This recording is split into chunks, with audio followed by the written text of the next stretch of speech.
तो क्या हाल है आप सभी की। उम्मीद करते हैं सब अच्छे होंगे, सब बढ़िया होंगे, अपने अपने घर पर मौज काट रहे होंगे। तो देखिए, जब से भारत और पाकिस्तान को एक साथ आज़ादी मिली है ना, तो तब से यहाँ पर जो जिस चीज़ को लेकर दोनों देशों के बीच में यहाँ पर जो तनाव चलता रहता है हमेशा, वो यहाँ पर जम्मू कश्मीर के रीजन को लेकर चलता रहता है। क्योंकि आपको तो पता ही है कि जैसे ही यहाँ पर दोनों देश आज़ाद हुए ना, तो तभी यहाँ पर दोनों देशों के बीच में युद्ध हो गया। और युद्ध किस टेरिटरी के ऊपर हुआ? जम्मू कश्मीर के ऊपर हुआ। यहाँ पर अब आप देख सकते हैं कि यहाँ पर जो जम्मू कश्मीर है वो यहाँ पर काफ़ी ज़्यादा जो है ना पहाड़ों वाला इलाका है, काफ़ी ज़्यादा खूबसूरत है। लेकिन यहाँ पर मसला आ जाता है कि यहाँ पर जो जम्मू कश्मीर का जो एरिया है वो यहाँ पर किसके पास जाएगा। तो यहाँ पर जो दोनों देशों के बीच में जो तनाव है, हमेशा से जो दोनों देशों के बीच में जो भी लड़ाई हुई है वो यहाँ पर इसी एरिया को लेकर हुई है, वरना किसी दूसरे एरिया को लेकर यहाँ पर नहीं हुई है। बस इसी एरिया को लेकर यहाँ पर हुई है कि जब भी यहाँ पर भारत और पाकिस्तान के बीच में युद्ध देखने को मिला है, वो यहाँ पर जम्मू कश्मीर का जो रीजन है उसी के ऊपर यहाँ पर युद्ध देखने को हमें मिला है। हालांकि देखा जाए तो जब यहाँ पर जितने भी प्रिंसली स्टेट है जो यहाँ पर एक दूसरे देशों को चयन कर रहे थे कि भाई जो यहाँ पर पाकिस्तान के साथ जाना चाहता है वो पाकिस्तान के साथ जाए, जो यहाँ पर इंडिया के साथ जाना चाहता है इंडिया के साथ जाए, तो इसी तरह से जो जम्मू कश्मीर के जो राजा थे उन्होंने यहाँ पर भारत के साथ जाने का फैसला लिया कि भाई हम यहाँ पर भारत के साथ होंगे। लेकिन यहाँ पर तभी आपको तो पता ही है कि पाकिस्तान ने अटैक कर दिया कि नहीं, यहाँ पर मुसलमान ज़्यादा है, तो यहाँ पर ये जो भूमि है वो यहाँ पर मुसलमानों की होगी, यानी कि यहाँ पर ये पाकिस्तान की होगी। तो तब से यहाँ पर बहुत सारा जो एरिया है उन्होंने हमला करके अपने कब्जे में ले लिया। तो अभी भी यहाँ पर बहुत सारा जो एरिया है वो पाकिस्तान के कब्जे में, जिसको हम यहाँ पर POK यानी कि पाकिस्तान ऑक्यूपाइड कश्मीर कहते हैं। और कश्मीर तो हमारा है ही।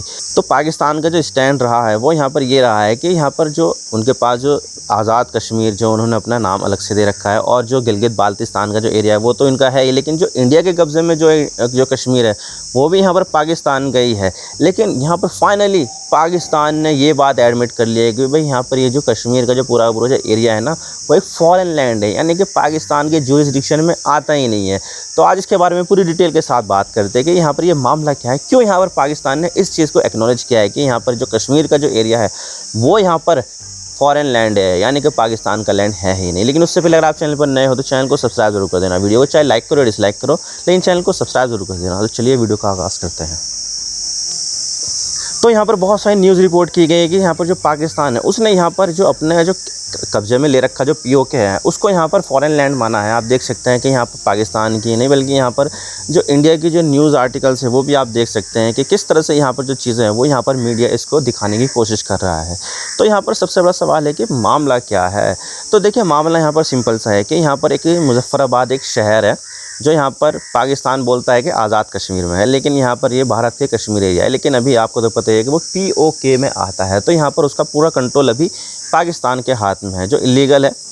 तो यहाँ पर एक पोएट है, शाह करके है कुछ, तो उनका यहाँ पर अपहरण हो गया। लेकिन यहाँ पर जो मामला है वो यहाँ पर चला गया इस्लामाबाद हाई कोर्ट में। अब देखिए, यहाँ पर जो भी मामला हुआ था, जो भी यहाँ पर जो हादसा हुआ, जो भी यहाँ पर किडनैपिंग हुई, वो यहाँ पर मुजफ्फराबाद शहर में हुई। लेकिन यहाँ पर इस मामले को लेकर चले गए यहाँ पर इस्लामाबाद हाई कोर्ट में, जो यहाँ पर प्रॉपर पाकिस्तान का एरिया आता है। तो जो इस्लामाबाद हाई कोर्ट में मामला चला गया तो यहाँ पर सरकार को भी पक्ष रखने का मौका मिलता। तो यहाँ पर तब सरकार ने यहाँ पर यह कह दिया है कि भाई हम यहाँ पर कुछ नहीं कर सकते, क्योंकि यहाँ पर जो भी काम हुआ है, जो भी यहाँ पर किडनैपिंग हुई है वो यहाँ पर फॉरेन लैंड में हुई है। यानी कि यहाँ पर पाकिस्तान ने अपना जो दावा है उसके ऊपर छोड़ दिया है और बोला है कि यहाँ पर ये जो मुजफ्फराबाद है ना वो यहाँ पर पाकिस्तान का हिस्सा नहीं है, बल्कि यहाँ पर एक फॉरेन लैंड है, विदेशी धरती है ये। तो जो आप देख सकते हैं कि जो PO का हिस्सा है, POK जिसको पूरा कंट्रोल करता है, तो उसी चीज़ को यहाँ पर जो पाकिस्तान है वो यहाँ पर ये कह रहा है कि भाई यहाँ पर ये जो POK है, ये जो मुजफ्फराबाद शहर है वो यहाँ पर पाकिस्तान का हिस्सा नहीं है, बल्कि एक विदेशी धरती है। तो आप देख सकते हैं कि पाकिस्तान ने इस बात को मान लिया है कि हाँ, ये जो धरती है वो यहाँ पर विदेशी धरती है। लेकिन यहाँ पर पाकिस्तान ने इस बात को लेकर तर्क दिया है कि भाई यहाँ पर वो फॉरेन लैंड तो है, लेकिन यहाँ पर उसका एक अपना कॉन्स्टिट्यूशन है, उसका एक अपना नियम कानून है और उसका एक अपना ही अलग लीगल सिस्टम है। तो हम यहाँ पर उसके लीगल सिस्टम में यहाँ पर हम एंटर नहीं कर सकते हैं। तो इस चीज़ को देखते हुए यहाँ पर जो हाई कोर्ट है इस्लामाबाद का, उसने यहाँ पर कह दिया कि भाई अब सारी चीज़ें जो लीगल वहाँ का खुद का है लीगल सिस्टम और उनका खुद का कॉन्स्टिट्यूशन है। तो पाकिस्तान की आर्मी वहाँ पर क्या कर रही है, क्या अंडे दे रही है? तो इस तरह से यहाँ पर जो अंडे देने वाली बात तो नहीं बोली, लेकिन यहाँ पर ये मैंने अपनी तरफ से कहा है, क्योंकि यहाँ पर उसका इंटेंशन तो वही था कि भाई पाकिस्तान की आर्मी यहाँ पर POK में क्या कर रही है, जब यहाँ पर वो टेरिटरी उनकी है ही नहीं। तो लेकिन बात करते हैं यहाँ पर पाकिस्तान के कॉन्स्टिट्यूशन की, कि पाकिस्तान का कॉन्स्टिट्यूशन यहाँ पर इस मामले में क्या कहता है। वैसे देखा जाए तो पाकिस्तान का कॉन्स्टिट्यूशन कई बार बना भी है और कई बार यहाँ पर जो है ना ख़त्म भी हुआ है, लेकिन अभी जो यहाँ पर कॉन्स्टिट्यूशन चल रहा है उसके यहाँ पर देखा जाए तो उसमें यहाँ पर साफ साफ लिखा है जो पाकिस्तान है उसमें यहाँ पर 4 स्टेट होंगे, बलूचिस्तान, सिंध होगा और यहाँ पर खैबर पख्तूनख्वा होगा और यहाँ पर पंजाब होगा। 4 राज्य होंगे और एक फेडरल कैपिटल होगी। तो यहाँ पर ये 5 टेरिटरी के बारे में बताया है कि यहाँ पर जो कॉन्स्टिट्यूशन में जो पाकिस्तान का हिस्सा होंगे 5 टेरिटरी होगी।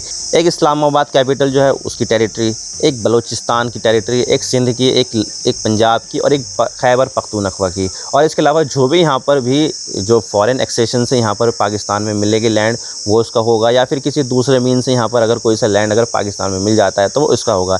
लेकिन यहाँ पर इस चीज़ को लेकर स्पेसिफिकली मेंशन किया नहीं है कि यहाँ पर जो आज़ाद कश्मीर है और जो गिलगित बाल्टिस्तान का एरिया है वो यहाँ पर है या नहीं है। यहाँ पर उन्होंने सिर्फ और सिर्फ 5 एरिया का नाम दिया है, बलूचिस्तान, सिंध, पंजाब, खैबर पख्तूनख्वा और इस्लामाबाद, बस। इसके अलावा यहाँ पर आज़ाद कश्मीर का नाम नहीं है, गिलगित बाल्टिस्तान का नाम भी नहीं है। तो यहाँ पर जो पाकिस्तान का जो कॉन्स्टिट्यूशन है वो इस चीज़ को लेकर यहाँ पर ये बोलता है।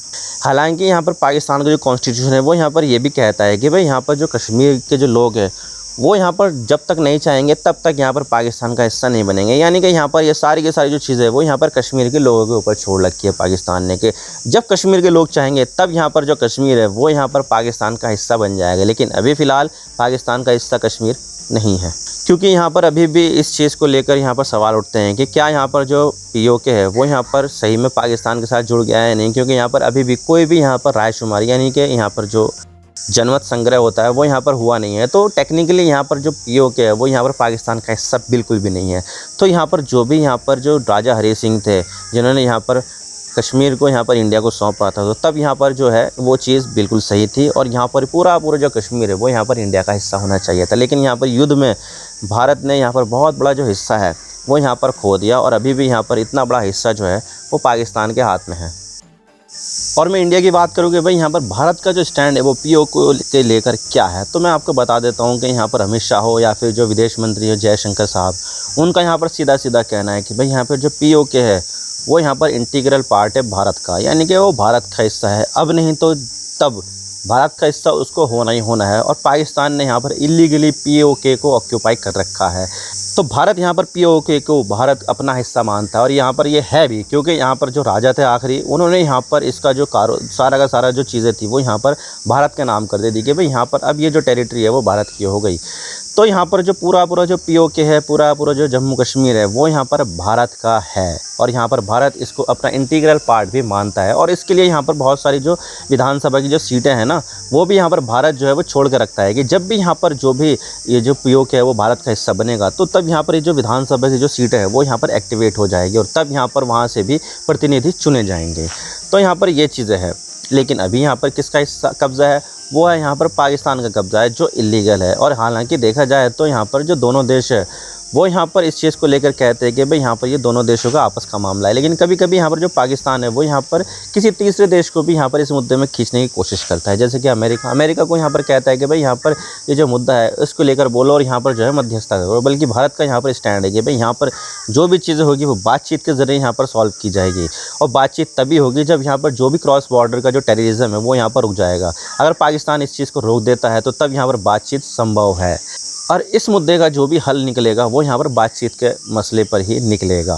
लेकिन सवाल ये आता है कि जो POK है वो यहाँ पर भारत का हिस्सा कब तक बन जाएगा। तो देखिए इसके बारे में कुछ भी नहीं पता है कि वो भारत का हिस्सा कब तक बनेगा। और यहाँ पर ये भी सवाल निकल कर आता है कि क्या भारत इसको हमला करके हासिल करेगा, तो यहाँ पर इसके बारे में भी कुछ नहीं पता। लेकिन यहाँ पर भारत को हमला करने की ज़रूरत ही नहीं होगी, क्योंकि देखा जाए तो भारत में तो मामला ठीक ठाक है, लेकिन यहाँ पर जो गड़बड़ी है वो पाकिस्तान में है। आपको तो पता ही है कि पाकिस्तान इस समय अपना बहुत ही बेकार फाइनेंशियल क्राइसिस से गुजर रहा है कि भाई वहाँ पर पैसा नहीं है, आटे की कमी है, खाने पीने की कमी है, बहुत सारे जो ज़रूरी सामान है उसका भी इम्पोर्ट बंद कर दिया है, जिससे जो पाकिस्तान है वो अपना पैसा जो है वो अपने देश में सुरक्षित रख सके।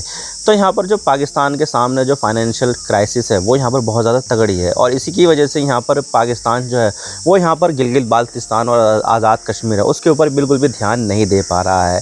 और इसी की वजह से यहाँ पर बहुत ज़्यादा प्रोटेस्ट देखने को मिल रहे हैं, लोगों को खाने को नहीं मिल रहा है। तो यहाँ पर ऑब्वियसली बात है, यहाँ पर जो लोग हैं वो भड़केंगे पाकिस्तान के ऊपर कि भाई तुम यहाँ पर तुम्हारी जो पॉलिसी है वो यहाँ पर कैसी है। और यहाँ पर हमें ये भी देखने को मिला है कि जो POK के जो लोग हैं उन्होंने यहाँ पर भारत को अपना समर्थन दिया है कि वो भारत से के साथ मिलना भी चाहते चाहते हैं। तो भारत को यहाँ पर जो है ना पाकिस्तान के ऊपर हमला करने की ज़रूरत नहीं है, ना ही यहाँ पर POK के ऊपर हमला करने की ज़रूरत है, बल्कि यहाँ पर मामला ही ऐसा हो जाएगा कि खुद ब खुद वहाँ के जो लोग हैं वो भारत में अपने आप को मिलाना चाहेंगे। आई होप आपको सारी बातें समझ में आ गई और किस तरह से यहाँ पर जो चीज़ है वो यहाँ पर हो रही है और यहाँ पर जो पाकिस्तान है उसने यहाँ पर POK को एक फॉरेन लैंड एडमिट कर लिया है। मैं तो बस इतना ही कहना चाहता हूँ, अगर वीडियो थोड़ा सा भी पसंद आए तो लाइक ज़रूर कर देना और चैनल पर नए हो तो सब्सक्राइब जरूर कर देना। आपकी एक सब्सक्रिप्शन से हम आगे कंटेंट बनाने की मोटिवेशन मिलती है। Thank you for watching.